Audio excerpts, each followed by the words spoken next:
먼저 윤석열 대통령의 오늘 대통령 주재 수석 비서관 회의 모두 발언을 소개해 드리도록 하겠습니다.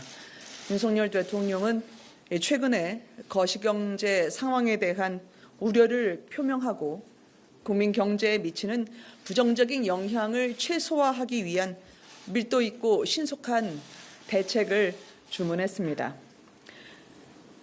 지금부터 말씀드리는 것은 모두 발언 이어서 더블 코트로 하셔도 되겠습니다.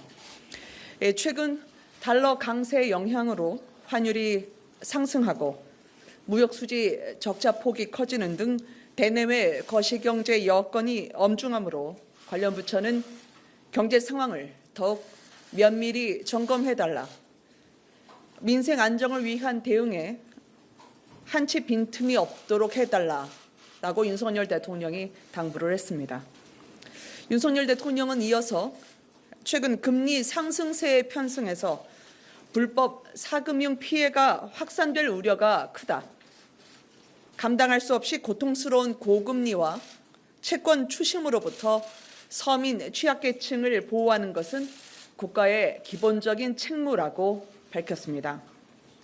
윤 대통령은 이어서 총리실을 중심으로 경찰청, 금융위, 그리고 금감원 등이 협력해서 강력한 단속과 처벌뿐 아니라 피해자 지원, 그리고 제도 개선 마련에 신속히 착수해서 불법 사금융 문제를 뿌리 뽑아줄 것을 지시했습니다.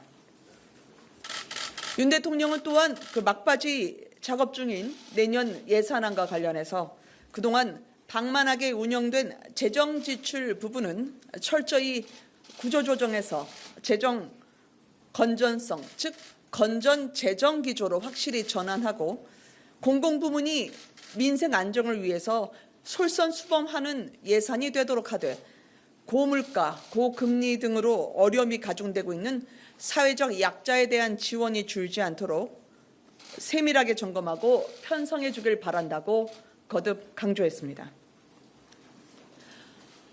그리고 전당대회 시기 관련 보도와 관련해서는 서면 브리핑을 해드린 바와 같이 사실 무근입니다.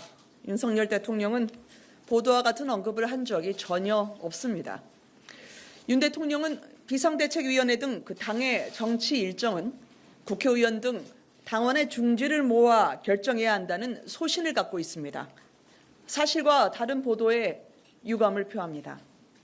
당원에 의한 이 같은 의사결정은 그리고 이 같은 의사결정을 통해서 당의 안정도 가능하다는 것이 보통의 상식이고 대통령의 뜻도 이와 다르지 않습니다.